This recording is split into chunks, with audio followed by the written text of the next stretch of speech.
ITV for a better Christmas altogether. This is the figure of what our potential could be, like women at their best. Diana, Her Life, Sunday at 8 on Central.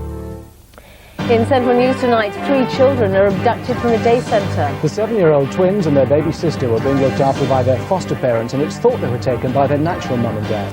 Also, it's official, Dennis Smith is to leave the Manor, so who will be Oxford United's next manager? And a sure winner, a little help in the Christmas games department. Join us for all Central News, 6:25. This is Central, the time 5:40.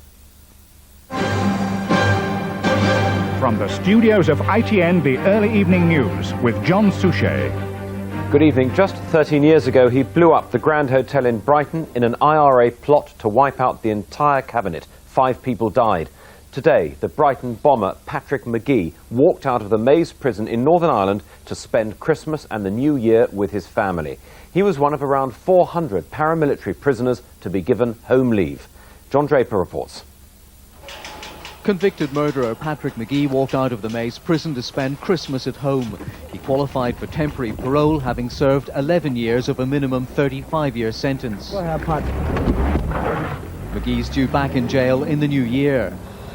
5 people died in the bomb intended to kill Margaret Thatcher and her cabinet. One man who lost his wife criticised Magee's Christmas leave, saying terrorists deserve no leniency.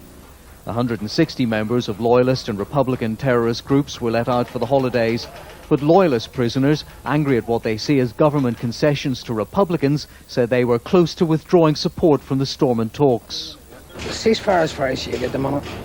There's no two ways about it. Just things aren't going our way. It all seems to be going to Republicans. But would the 4-year-long Loyalist ceasefire hold?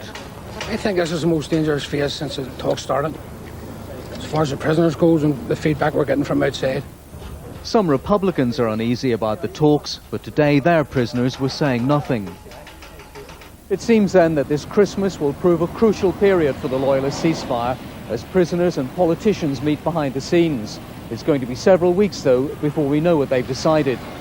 John Draper, ITN, Belfast.